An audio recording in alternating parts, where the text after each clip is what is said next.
Një vendim i çuditshëm ka ardhur dje në emailin e FSHF-s ku FIFA vendos që në ndeshjen me Serbinë duhet të mbyllet 20% e stadiumit për tifozët sepse kundër Andorrës ka pasur sjellje diskriminuese. Në këto tribuna që do të jenë pas portës, federata duhet ta mbush me grupe interesi apo organizata kundër diskriminimit.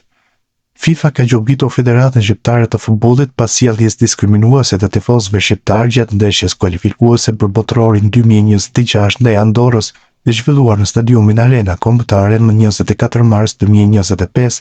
Komisioni disiplinor i FIFA-s e konsideron të papranueshme sjelljen e tifozëve dhe ka vendosur një gjobë për 20.000 frangash zvicerane ndaj FSHF-s, si të mbylljen e të paktën 20% të stadiumit në ndeshjen e radhës së Shqipërisë në kompeticionet e FIFA-s me prioritet në tribunat të pasportave.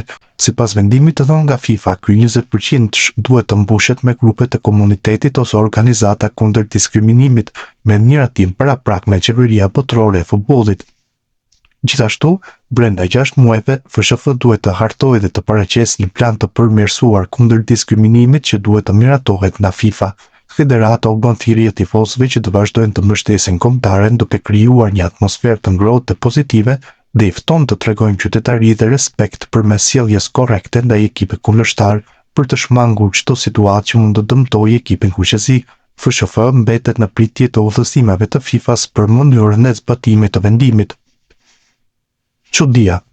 Duke qenë se Shqipëri-Serbi që do të luajë më 7 qershorësh në vëmendjen e të gjithë Evropës dhe një imazh i mirë në organizimin do t'i bënte shumë punë Shqipërisë, me këtë vendim, i cili në plan të parë duket i çuditshëm sepse sjellje diskriminuese ka pasur në çdo ndeshje dhe nuk kemi parë që të jetë reaguar, FIFA mund të ketë bërë një nder indirekt FSHF-s.